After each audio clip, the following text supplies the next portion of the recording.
when Tony Ryan was getting this thing started, what was the idea? I'm sure some people probably thought he was a bit mad to be taking on Aer Lingus.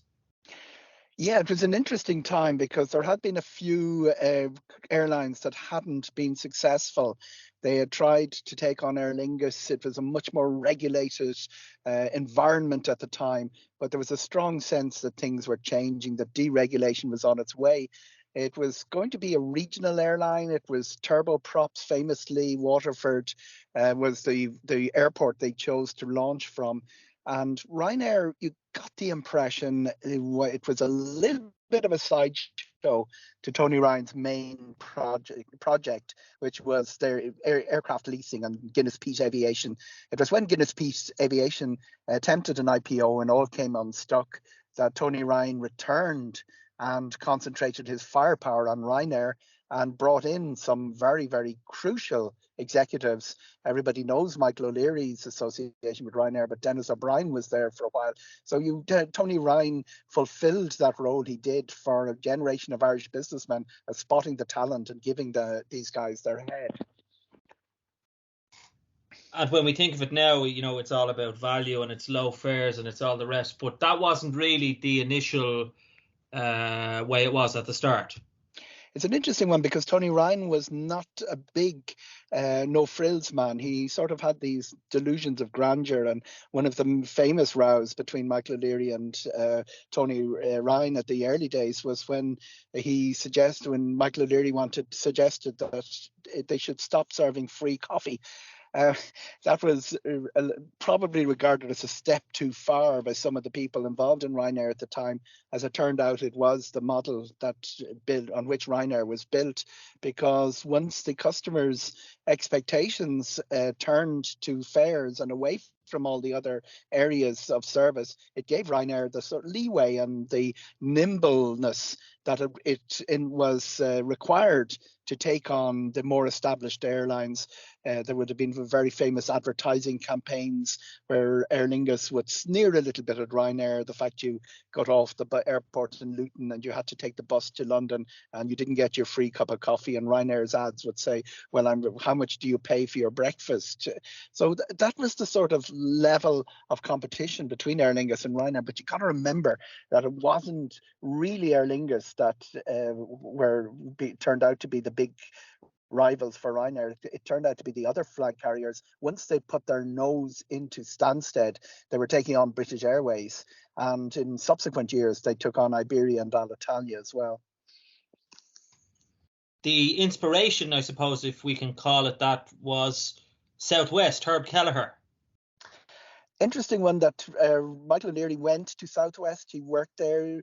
He famously touts that he learned everything he knows from that period in Southwest. And it's something I've pointed out to, jousted with him a little bit down the years, is that Ryanair bears very little resemblance to Southwest. Southwest allowed unions, they gave free food, they did all sorts of things that Ryanair wouldn't countenance, or certainly the union side they didn't countenance till 5 years ago. But what he did learn, and it's the most crucial lesson of all, is sweat the assets. It comes down to those three words. Those aircraft are expensive. Buy the finest, the newest, the best in the business, work them really hard.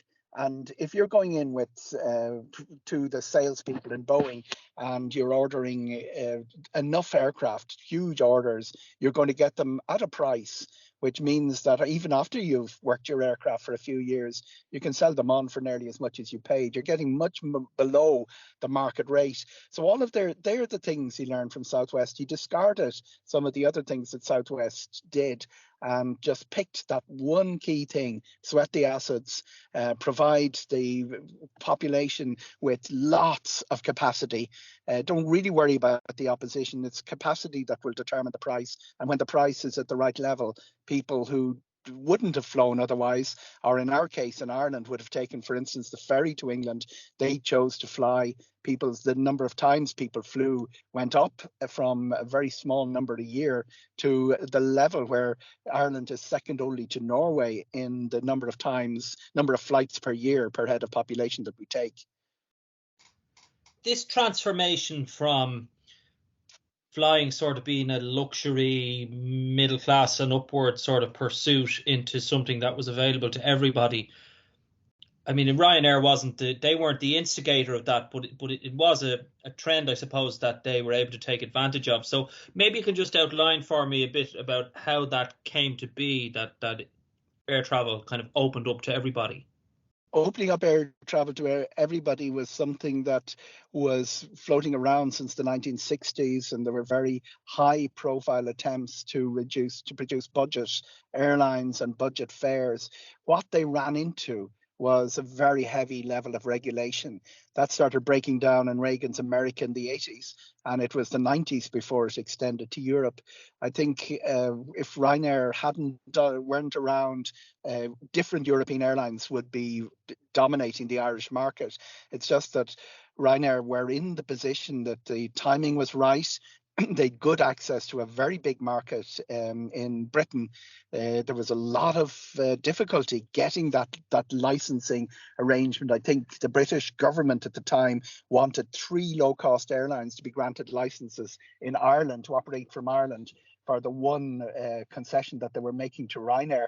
And there was quite a bit of toing and froing. But Tony Ryan, one of the things he did have was terrific political contacts. It served him well in the leasing business and getting treaties over the line, and it managed to give Ryanair access to a very big English-speaking market next door. That meant that they were quick to move, they proved nimble, they kept the unit cost down under O'Leary's reign to much lower than their competitors. That didn't just include the British Airways, Aer Lingus, Air France, Lufthansa competitors, but also those low-cost competitors that arrived on the scene, some of them more successful than others. It ended up really as a battle for dominance in the low-cost sector between themselves and EasyJet. And they won that very easily because they kept their unit costs way below EasyJet's. And they also did something which wouldn't have been possible before the end of regulation in the late 90s. They stopped being an Irish airline, or stopped thinking like an Irish airline, and became Europe's first international airline, with about 15% of their market, of their passenger numbers coming from 4 or 5 key markets. Dominant in Italy, dominant in Spain, and pretty much dominant in Britain as well. And they picked up reasonably high market shares in the other smaller countries as well. So it became an airline that wasn't ever going to be associated with one country. I think the fact they came from Ireland, from one of the smaller members of the European Union, helped them with that brand transition, which served them very well. If we look at O'Leary, he is the same in many ways. He's got this focus on low fares, and he's obviously a brilliant operator and whatever, but he has changed. He has shown an ability to adapt, I would say, as well. If you look back on, maybe 20 years ago, there was all sorts of sexual innuendos in their marketing and all that. He was talking about shooting environmentalists, whereas they're embracing the environmental agenda now. What would you say about him and about this capacity that he's shown to adapt? It's a funny thing that a lot of the best things about Ryanair, O'Leary's had to be persuaded. He wasn't a big fan of the internet, but then when he realized it was a way of bypassing the travel agent, who were all powerful in the late 90s, he went along with that. He wasn't a huge fan of apps on your phone to print off, to put your boarding pass. All of these he was talked into because of the commercial value of them. But the real key is that when he gets things wrong, and you wouldn't believe it because he doesn't admit it very often, but when he gets things wrong, he's very quick to change his mind. When they introduced, for instance, in-flight entertainment, it was going to be the bee's knees, off-board Wi-Fi, all of those things. He can change his mind within a month. He can open a route and change his mind within a couple of weeks. So being nimble, keeping that focus on the low cost, the unit costs being lower than everyone else, and delivering the low cost fares out of those unit costs. That's really been the key to Michael O'Leary. That is going to be his legacy. It's not a one-man operation. Sometimes you might think it is, but the other thing that Ryanair do is they keep a very small team, for key team, working hard, responding to changes and situations very, very quickly. A lot of them, not all of them Irish, but they've that sort of loyalty.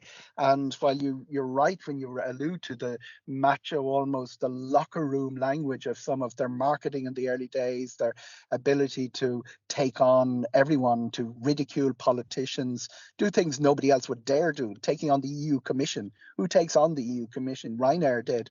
But that locker room translates, that locker room mentality translates into their management style, and that it's almost like a dressing room, in that that loyalty that the staff have, that the key executives have to each other and to the brand, is the sort of thing that delivers success in the sports field.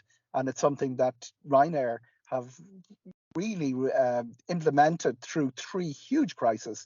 I mean, the 9/11 crisis, everybody was talking about withdrawing from the, reducing services, trying to muddle through. Ryanair went from growth on a scale nobody else could even dream of. Global financial recession, went back into growth mode again. And through COVID, they've transformed themselves from being, just about hanging on first or second place with the Lufthansa group for being biggest in Europe, but to be the clear leader in passenger numbers in Europe. So every time they've had a major crisis, they've used it to move forward in the way that a sports manager would direct a team to do.